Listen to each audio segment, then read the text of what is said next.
Εάν προσπαθήσεις να αναζητήσεις μια στρατηγική η οποία θα κάνει τα πάντα για όλους, τότε μάλλον θα καταλήξεις να μην καταφέρεις στο τέλος τίποτα. Αυτό είχε γράψει πριν από λίγο καιρό στην επιστημονική ιστοσελίδα Harvard Business Review ο νέος γκουρού του management σύμφωνα με τους Financial Times και καθηγητής στο London Business School, Βγουν, θέλοντας να δείξει ότι δεν υπάρχουν πρακτικές στον κόσμο των επιχειρήσεων που να ικανοποιούν όλους τους τομείς.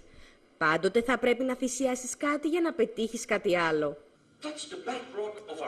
Τις απόψεις του κύριου Βερμιούλερ για την αποτελεσματικότερη διοίκηση των εταιριών είχαν την ευκαιρία να παρακολουθήσουν όσοι συμμετείχαν στην ημερίδα που διοργάνωσε η KPMG.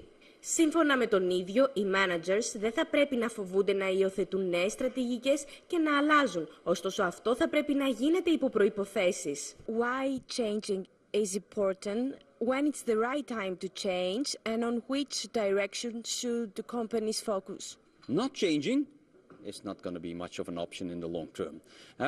Just look at, say, the FTSE 100 or so in the UK. You look at these companies and you look at them 20 years earlier. They are usually very different companies, and the companies that were there 20 years ago already nowadays do something completely different. They have adapted. No industry is going to be the same thing for a very long period of time. You're going to have to change somehow, in some way. Now, that doesn't mean that I say the more the better, and change as quickly as you can and as often as you can and innovate all the time and so on. Paradoxically, in uncertain, fast-changing environments, sometimes you should take things a little bit easy and see how things work out. Try something out in a corner of the market before you launch it all the way, and so on. So it's not the more the better, but nothing is not enough, that's for sure. And what is a great source of innovation? The real innovators in businesses are very often not necessarily the established successful companies. Very often it's outsiders coming in, and that can even be startups, or sometimes paradoxically also the less performing companies that manage to change things around a bit. That is because existing established successful companies often do get stuck a bit in what they do well. And I think that we continue doing this.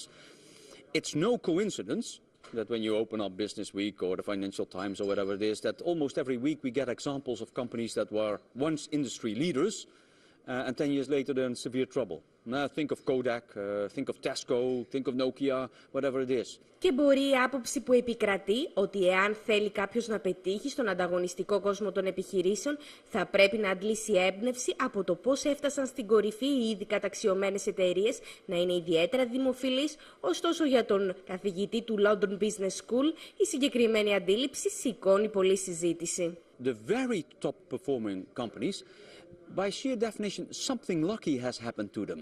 And of course we can't learn much from random luck. What you want to learn something about is indeed something more structural. And although we're often inclined to look at the very top performing companies and say, well, what they are doing must be the good thing, paradoxically, therefore, it's sometimes better to look at just the ones below the top, because they didn't necessarily get lucky, but they did do something well.